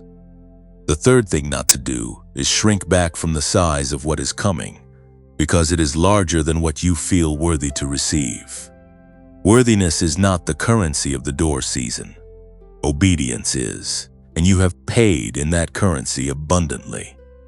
What is coming is not too large for you. You were made for it. The preparation has been proportional to the promise, which means that the fact that the preparation was so significant is itself evidence of how significant the promise is. If you feel this in your spirit right now, if something in you is saying, yes, I recognize this, I feel this moving, I know this is my season, then I want to ask you to do one thing right now. Type the word I receive in the comments below, not as a performance, not as a formula, but as a declaration, as a moment of agreement between your voice and what heaven is saying over your life. Type I receive as the act of a person who has stopped bracing against what is coming and has opened their hands to accept it, because receiving is itself an act of obedience, and obedience is what opened the gates. And if this message has been a companion to you in this season, if it has named things that needed naming and given language to things that had been living wordlessly in you, I want to gently ask you to share it today. Not because numbers matter to me, but because there is someone in your life right now who is in the same place you were at the beginning of this message, who is lying awake at night without the words for what they are carrying, who needs someone to sit across from them and say, I see you. You are not abandoned. You are positioned. Be that person for them. Share this message. Let it be the thing that reaches them the way it has reached you. Something inside you is moving. Honor it, receive it, and take the next step. Something just shifted in the atmosphere of this message, and I want you to feel it before I name it. We have moved through grief, and through science, and through ancient language, and through the specific inventory of what the years cost, and what they were built in, and what is now arriving. And we are standing now in a different kind of space. Not the space of instruction or preparation or even promise. We are standing in the space of identity, the space where the question is no longer what is coming, or when it is coming, or how to position yourself to receive it. The question now is, who are you, the person who is walking into what is coming? Because the blessing that is arriving in your life is not going to be carried by the version of you that was formed in survival. It is going to be carried by the version of you that was formed in the wilderness. Yes, but that has now crossed the threshold into the fullness of what the wilderness was always preparing you to become. And that person has a name. Not the name on your identification documents, a deeper name. A name that describes what you carry and what you bring and what your presence does in a room and in a life and in a generation. The name I want to give you today is Gate Opener. I want to explain what that means before you decide whether it fits. Because names like this can sound either too grand or too vague until they are translated into the specific texture of a real life. A gate opener is not someone who opens doors for themselves. It is someone whose obedience, whose faithfulness, whose willingness to pay the cost of a long and costly season of preparation creates an opening that did not exist before, an opening that others can walk through after them. A gate opener is someone who does not just receive what heaven releases into their life, but whose life becomes a release point for others. Someone whose breakthrough is not just personal, but generational. Someone whose yes in the dark created a corridor of light that people behind them will walk through for years and decades without knowing the full story of who paid the price to open that corridor. I want you to sit with that for a moment and let it be larger than you initially want to let it be, because I know the impulse when you are tired and you are in the middle of a long season and you have been carrying a heavy thing for a long time. The impulse is to make the promise small enough to be safe, to say, I just want my situation to improve. I just want things to get a little easier. I just want to pay my bills and sleep at night and stop feeling so alone. And those things are real and they are valid and they are coming. But they are not the whole of what is coming. Because you are not ordinary. You have never been ordinary, which is part of why the ordinary path has never quite been available to you. Why every time you tried to take the easy road, something redirected you back onto the harder one that was taking you somewhere the easy road could never reach. You are a gate opener. And what that means in the practical texture of your life is this. The things that open for you in this season will not only benefit you.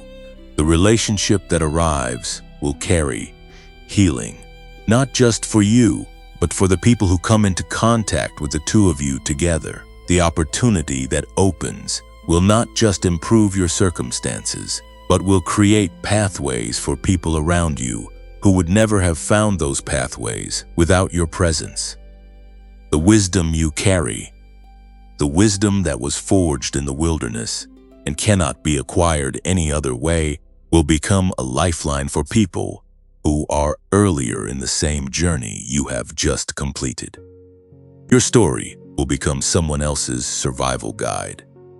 Your breakthrough will become someone else's permission slip to believe that theirs is possible. That is not a burden I am placing on you. It is a description of what is already true about you. You did not choose to be a gate opener. You were chosen. And the choosing happened long before the wilderness began, which is actually why the wilderness was necessary, because the weight of what a gate opener carries requires a kind of interior architecture that can only be built through the specific combination of pressure and faithfulness and time that you have just come through. Now I want to do something with you that I find to be one of the most powerful practices available to a person who is standing at the threshold of a new season. I want to guide you through a visualization, not as a psychological exercise, but as an act of spiritual preparation, a way of allowing your whole self, not just your mind, but your body and your spirit and your imagination, to begin to inhabit the reality that heaven has already ordained for your life. I want you to close your eyes if you are in a place where you can do that safely. If you cannot close your eyes, simply allow your gaze to soften and your attention to turn inward. Take one slow breath in and let it out without rushing. Feel the weight of your body wherever you are sitting or standing. Feel the specific physical reality of this moment, the temperature of the air, the surface beneath you, the sound of whatever is around you.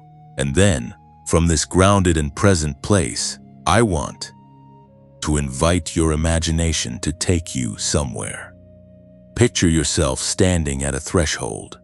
Not a metaphorical threshold, a physical one. I want you to see it with as much sensory detail as your imagination will allow. It is the entrance to a space that you have never entered before, but that feels, inexplicably, like coming home. The threshold itself is made of something solid and enduring, stone perhaps, or old wood, something that has been there long before you arrived and will be there long after. And you are standing just at the edge of It with your feet on the ground just before the line where inside begins. Now I want you to turn and look behind you. Do not rush this. Look at the road that brought you here. Look at the length of it, the specific terrain of it, the places where the road was clear and fast, and the places where it narrowed to almost nothing, and you were not sure there was still a road at all. Look at the seasons of it, the seasons that were beautiful, even in their difficulty, the seasons that were simply hard with no redeeming aesthetic, the seasons where you walked in the dark with your hands out in front of you because you could not see anything, but you kept moving anyway. Look at who you were when you started on that road. The younger version of you with a different kind of hope, a hope that had not yet been tested into the deeper thing it has become. Look at that person with tenderness.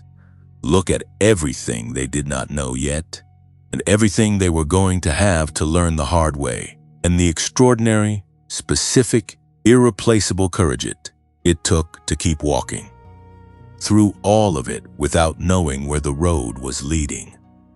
Do not look at that road with regret. Look at it with reverence, because every step of it was necessary. Every step of it was the making of a gate opener. Every step of it was the construction of the interior architecture that now allows you to carry what is on the other side of this threshold without it breaking you. The road was not your enemy. The road was your formation. Now turn back toward the threshold. Look at what is ahead of you.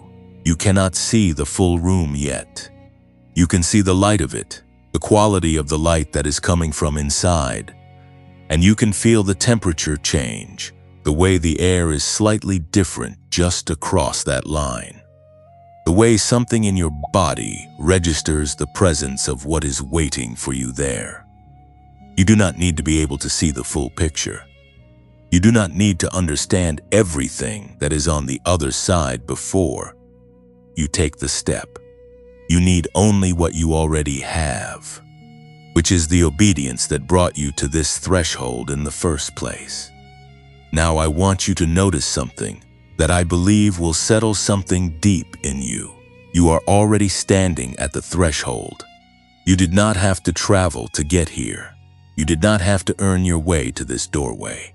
The act of showing up, the act of staying, the act of continuing to say yes, when yes cost you everything, those acts have been the journey, and the journey has brought you here, to this exact threshold, to this exact moment.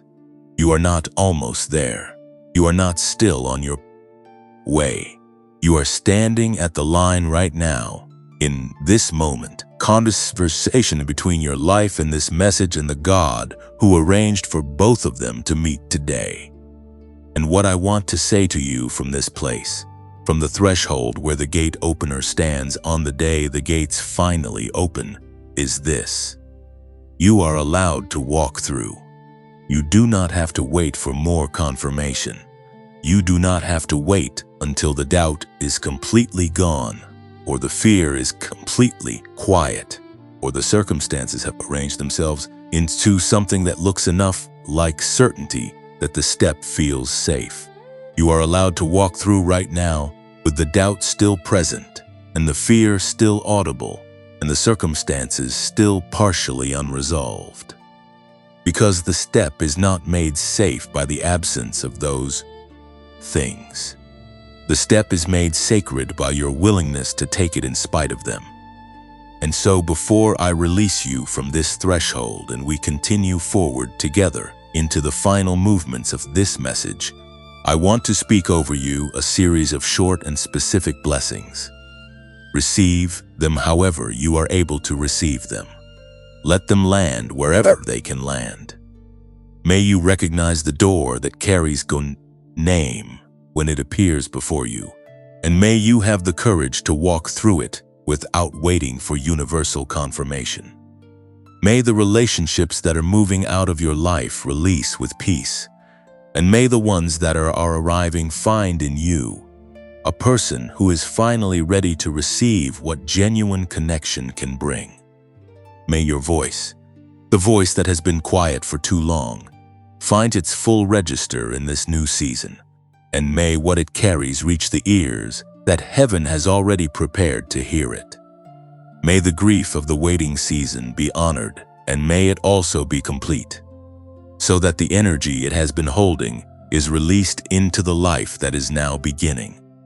May you walk into what is coming as who you actually are.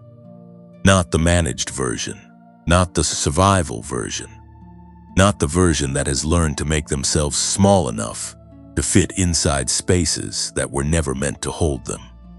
The full version, the gate opener, the one who was set apart before they were born and refined in the wilderness, and positioned with precision for this exact appointed moment. You are standing at the threshold, and the gate is open. Walk through. You are through the threshold now. Not metaphorically, not aspirationally, but actually and spiritually through it, because the threshold was never about a physical location or a dramatic external event. The threshold was a decision point in the interior life, and you crossed it the moment you stopped waiting for permission to believe that what heaven has ordained for you is real. You crossed it the moment you stopped arguing with the appointed time and started inhabiting it. You crossed it when you typed those words in the comment section, when you let the blessing land, when you stood at that threshold in the visualization and turned back to look at the road with reverence instead of regret. You are already on the other side. And now the question that rises naturally from that place is the most practical and the most immediate question available to a person who has just crossed a threshold into a new season. The question is not what is coming. We have already named that in rich detail. The question is, what do I do right now today with the life that is actually in front of me? What are the concrete, specific, actionable steps that a gate opener takes in the first days and weeks of the door season? That is what this part of our time together is going to answer. I want to give you something you can do today, not next month, not when things settle down or when the circumstances improve or when you feel more ready. Today, in the actual conditions of the actual life you are living right now. Because one of the most important things I want you to understand about the door season is that it does not wait for your life to become ideal before it begins producing results. It begins producing results in the imperfect, partially resolved, still somewhat messy life you are already living. The doors open in the middle of the ordinary. The appointed things arrive on regular Tuesday afternoons and unremarkable Wednesday mornings. Heaven does not wait for your circumstances to become worthy of a miracle before delivering one. It delivers the miracle into the circumstances, and the miracle transforms them. So the instruction I am about to give you is not contingent on anything being different from how it is right now. It is for right now, exactly as things are. The first area I want to address is relationships, because this is the area where the most immediate and the most concrete action is available to you today. And it is also the area where the most confusion ends during a season of transition. Here is the first practical step. Make a list of the relationships in your life right now, not a physical list necessarily, though writing things down does something powerful to the mind. But make a mental inventory, a clear and honest account of the connections you are currently maintaining, and the energy those connections either add to or subtract from your interior life. And for each relationship on that list, I want you to ask one simple question. Does this connection call me forward or hold me back? Not is this person good or bad, not do I love them or not, but specifically, when I leave time with this person, am I more oriented toward my calling or less oriented toward it? Am I more clear about who I am becoming or more confused about it? Am I energized by what we bring out in each other or depleted by it? This is not an exercise in cutting people off. I want to say that clearly because I know how this kind of inventory can be misused. It is not permission to abandon anyone who challenges you or anyone whose needs feel inconvenient. It is an exercise in honest clarity about where your relational energy is flowing and whether that flow aligned with where you are going. Because energy is not unlimited. The gate opener who pours everything into connections that are pulling backward has nothing left for the new connections that are arriving with forward momentum. And the new connections matter enormously right now. They matter practically and they matter spiritually. So the specific action I am asking you to take today in the area of relationships is this. Identify one person in your life who represents where you are going rather than where you have been. Someone who is operating at a level of clarity or purpose or creative productivity that you want to move toward. Someone whose presence in your life, even in a small way, orients you toward your own highest frequency. And reach out to them today, not with an agenda, not with a request or a pitch or a need. Simply reach out with genuine connection. A message that says, I have been thinking about you. A question about their work or their journey. An acknowledgement of something in them that you genuinely admire. One small movement toward the relationship that belongs to the next chapter of your life. That is the first practical step. The second area is purpose. The area of calling, of the thing you were placed here to do. The question of what specifically heaven is asking of you in this season. And how to begin moving in that direction when the full picture is still not completely visible. I want to address the specific anxiety that surrounds this area first, because I believe it is the anxiety that most frequently paralyzes people who are genuinely entering their door season. The anxiety sounds like this. I know something is shifting, but I do not know exactly what I am supposed to do next. And I am afraid that if I move in the wrong direction, I will miss the right one. And that anxiety, though completely understandable, is based on a misunderstanding of how divine direction works. In a season like this one, heaven does not require you to know the full map before you take the next step. Heaven requires only that you take the next step that is visible from where you are standing. And then the one after that becomes visible, and then the one after that. The revelation of purpose in the door season is incremental and sequential. It arrives as you move, not before you move, which means that the action of waiting for complete clarity before taking any action is actually the one action most guaranteed to delay the clarity from arriving. So here is the practical step for the area of purpose. I want you to identify the one thing, the single, specific, smallest possible thing that you already know you are supposed to do but have been waiting to do until conditions were more favorable. Not the big thing, not the full expression of the calling. The smallest available step toward it. The email you have been meaning to send. The conversation you have been meaning to initiate. The creative project you have been meaning to begin, even if just in the form of 10 minutes of exploratory work with no pressure for it to be good or finished or ready for anyone else to see. The application you have been meaning to submit. The course you have been meaning to enroll in. The commitment you have been meaning to make to yourself. Whatever that smallest step is for you, I want you to take it today, not tomorrow. Not after this message is finished and you have had time to think about it and talk yourself in or out of it today before you sleep tonight. Because the door season rewards movement.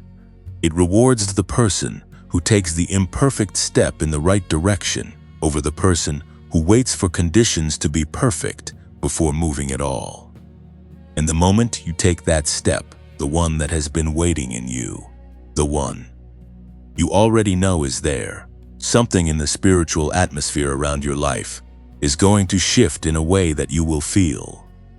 Not imagined, felt. Because heaven honors the movement of an obedient person, the way a river honors a boat that has finally been launched. It carries it. The third area is resources and opportunities, and I want to speak to this area with the same practical specificity I have brought to the other two, because I know that for many of you, this is the area of most immediate and pressing need. And I want to begin by saying something that I believe you need to hear before we talk about practical steps. You are not going to fight your way into what heaven has appointed for you.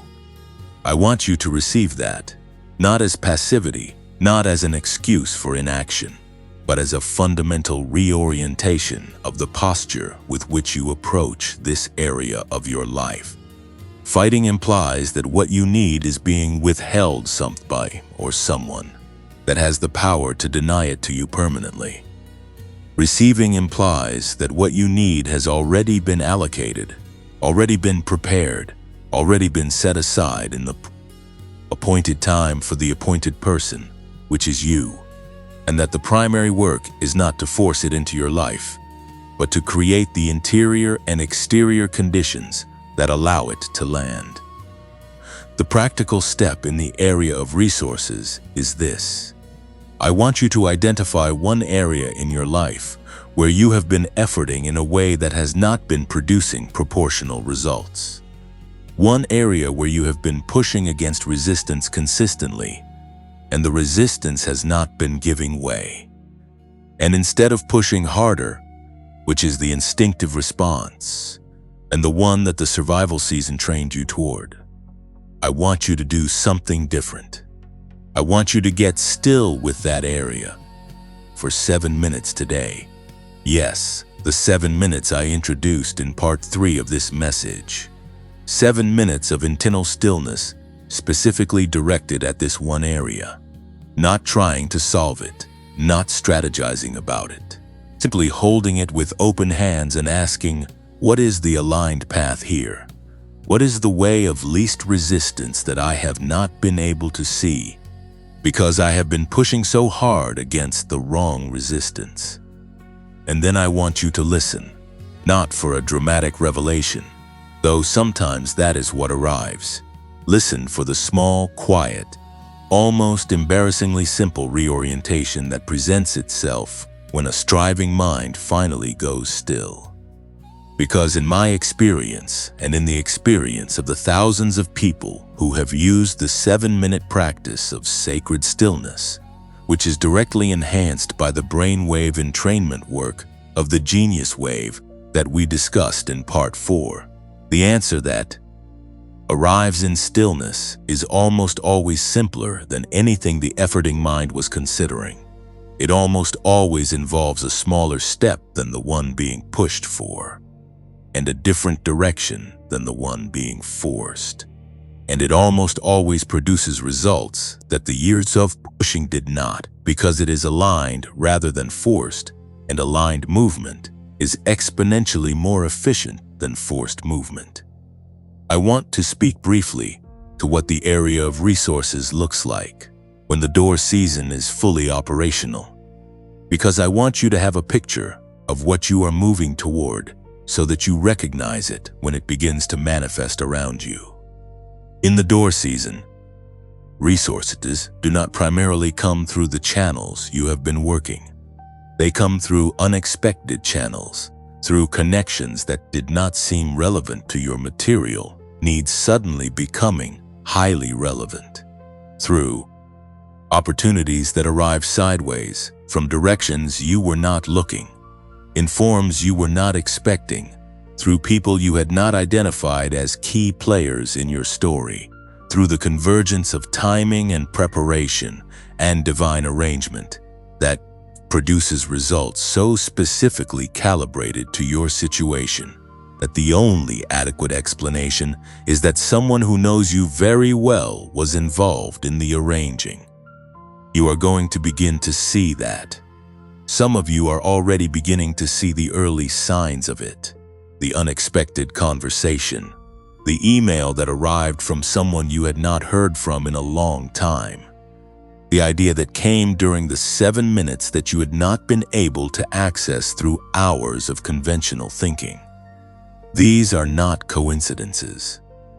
These are the first movements of the appointed resources flowing toward the appointed person in the appointed time. And here is what I want you to do with those movements when they come. I want you to receive them without immediately talking yourself out of them. The survival season trained you to be suspicious of good things, to look for the catch, to wait for the other shoe to drop, to protect yourself by not getting too excited too soon.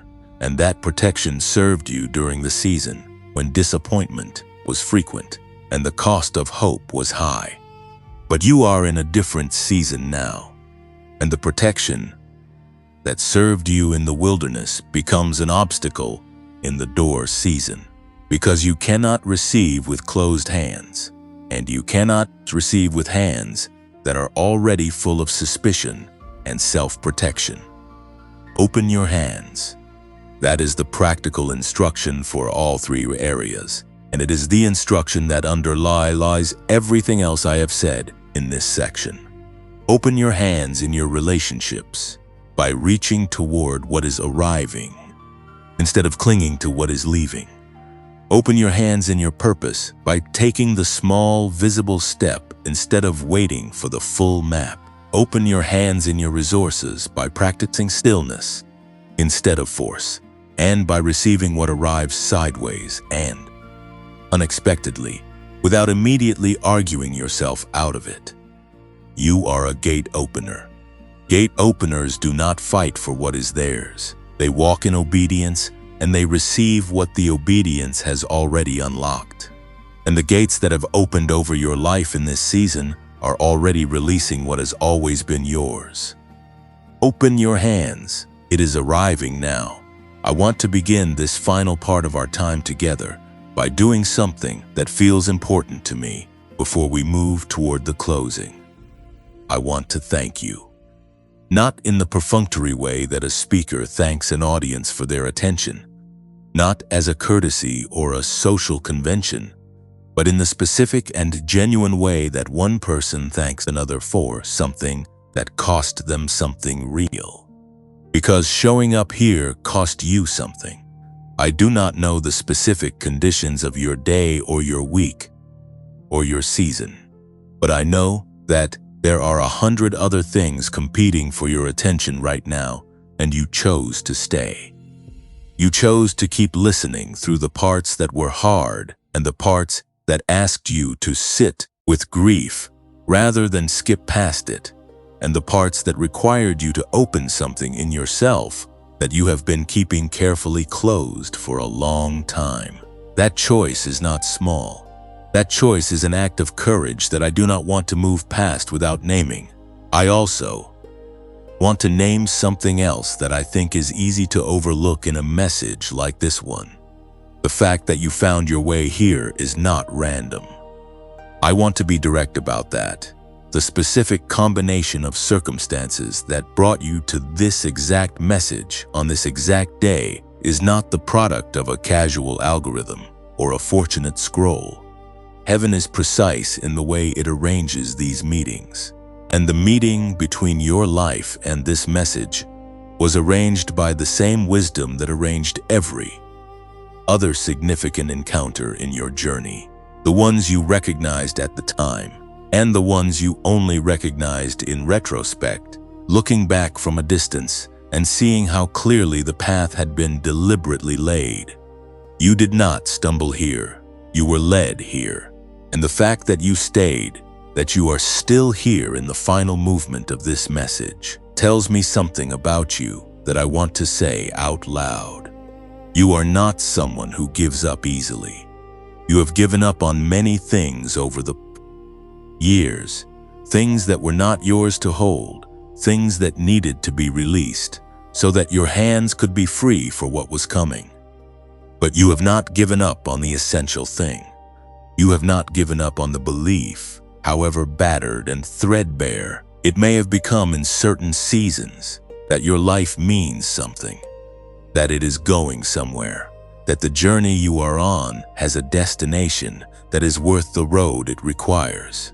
That belief has been your most faithful companion through everything, more faithful than any person, more reliable than any circumstance, more enduring than any season.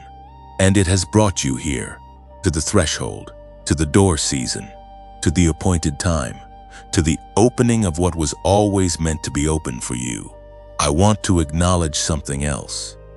All across the world right now, as you are receiving these words, other chosen ones are walking into this exact same message. In different languages, in different time zones, in different seasons of waiting that feel uniquely and isolatingly personal, but that share the same essential shape as yours.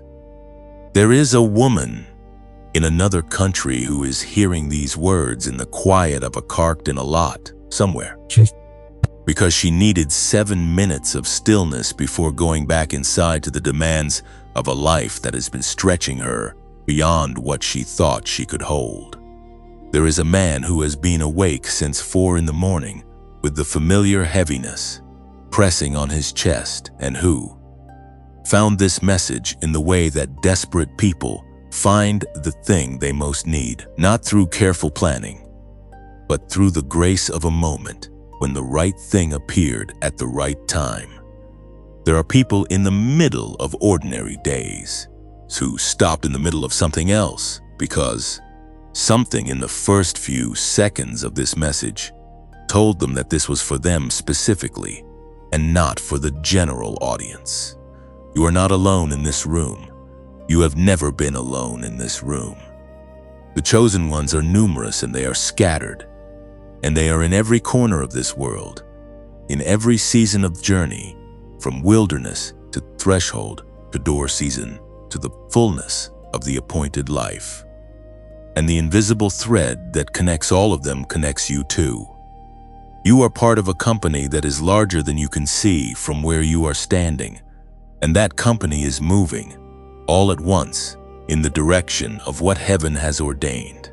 Now I want to do one final practice with you before we close. And this one is the simplest of all the practices I have offered in this message, which is fitting, because the simplest things are often the most powerful, and because you have already done the hard work. What remains is simply the releasing.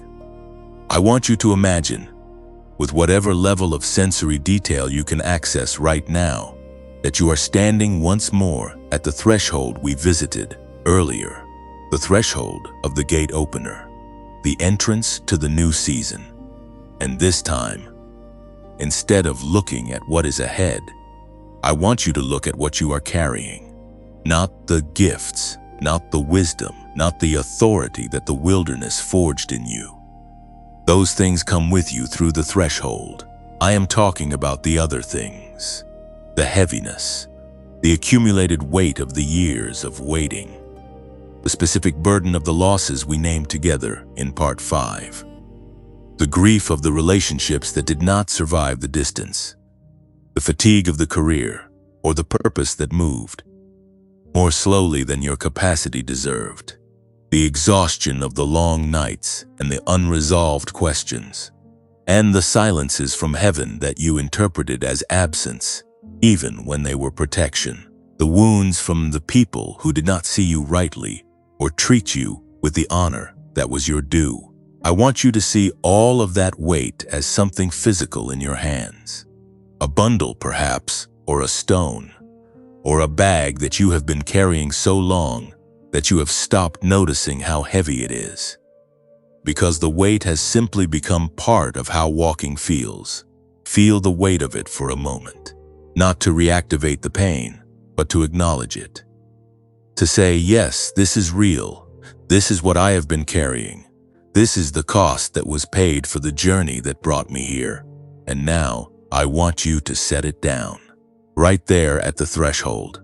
Not throw it away, not pretend it did not happen, not deny the reality of what it contains. Just set it down. Place it gently on the ground at the entrance to the new season and leave it there. Because the gate opener does not carry the wilderness bundle through the gate. The wilderness bundle belongs to the wilderness. What it produced in you, the strength and the depth and the compassion and the authority and the unshakable knowing that only comes from having walked through the fire and arrived on the other side, those things are yours and they come with you. But the weight itself, the raw grief and the accumulated exhaustion and the protective bracing, you do not need those where you are going. You can set them down. You are allowed to set them down. Take a breath. Feel the difference in your hands. Feel what it is to stand at the threshold without the weight of everything that brought you here. You are lighter than you have felt in a long time, and you are ready. Now, I want to say something about this channel and this work and the people who make it possible, and I want to say it in a way that is honest and not manipulative, because I believe you deserve honesty above all things. And I am not willing to trade the integrity of this message for a performance of generosity. This work costs something to produce. The time, the research, the care that goes into crafting a message that is specific enough to actually reach the person who needs it, rather than floating above them in the comfortable generalities that spiritual content sometimes retreats into. All of that takes something. And the reason I am willing to keep paying that cost is because I believe in what it does. I have seen the comments. I have read the messages. I know that there are people who have found something in these words that changed something real in their lives. Not a temporary emotional lift, not a motivational spike that fades by Friday, but a genuine reorientation of how they understand their season and what they believe about their future. If that is what this message has done for you today, I want to ask you to consider supporting this work, not for me, not to fund something abstract, but so that this message and the next one and the one after that can reach the chosen one who is walking into their Monday morning without anyone to name what they are carrying. The one who is in the pit right now, the Joseph part of the story, with no visibility of the palace, with no one sitting across from them saying, "You are not abandoned, you are positioned." When you give, even a small amount, you are sending this letter forward. You are being the person for a stranger that you needed someone to be for you in your hardest season. If you feel moved to do that, the way to do it is in the description below. And please, if this message has met you somewhere real today, like this video so that the people who most need it can find it. Share it with one person in your life who is in a waiting season and does not know yet that the wait is ending. Subscribe so that the next letter finds you when you need it. These small actions are not small. They are the way that messages like this one stay alive and keep moving into the corners of the world where the chosen ones are waiting to be found. And finally, before we part, I want to come back to something we talked about earlier in this message: the Genius Wave. Dr. James Rivers' 7-minute audio program that uses brainwave entrainment to guide your brain into the theta and gamma frequency states where your deepest clarity, your highest creativity, and your most profound intuitive access live. If this message found you somewhere meaningful in the conversation about frequency and about the specific neurological support available for the season you are entering resonated with you, if somewhere in the middle of this message you felt a yes about that, then I want you to know that it is waiting for you in the pinned comment below. $39, 90-day money-back guarantee. Only through the link in the pinned comment. If it is a yes for you, it is there. If today is not the day for that, that is completely fine. What matters most is that you received what this message was carrying for you, and that you walk out of this time together differently than you walked in. You showed up in a world that offers 1,000 easier exits. You stayed. You stayed through the hard parts and the tender parts and the parts that asked you to feel things you have been carefully not feeling. And that staying is itself the proof of everything this message has been saying about you. You are a gate opener. You are a person who obeys when obedience is costly. You are a person who keeps showing up even when showing up feels like it is producing nothing. Because something in you knows that the showing up is itself the work. That the faithfulness is itself the preparation. That the yes you keep saying in the dark is the very thing that has been building the life that is now beginning to emerge in the light. The gates of heaven opened for you. Not because you were perfect, not because you never doubted or never stumbled or never cried out in the dark asking how long. They opened because you finally obeyed, fully, repeatedly, at great cost, with great faithfulness. And the God who honors obedience above almost everything else looked at the record of your years and said, "Now, the appointed time is now. The door is open now. Walk through now. Walk through. You are ready. You have always been ready. And the life that is waiting for you on the other side of this threshold is more specific and more beautiful and more exactly fitted to who you actually are than anything your exhausted imagination was able to construct during the long years of the wilderness. Heaven has better ideas than we do, and heaven's idea for your life is just now beginning to unfold. Go, walk in it, live it fully. You have earned the right to receive it, and heaven has appointed the time to release it. And the two of those things have met today in you, and in this moment, the gate is open. Walk through. May you carry from this moment something that does not fade when the screen goes dark. Not information, not instruction, not even hope in the ordinary sense, but a settled knowing, quiet and unshakable, that lives beneath all the noise and all the questions and all the unresolved things that are still waiting to find their form. A knowing that says, I was seen here, I was named here, and I am not leaving the same person who arrived. That knowing belongs to you now. No one can take it. No season can erase it. Go gently, go boldly, go as the one you were always meant to be.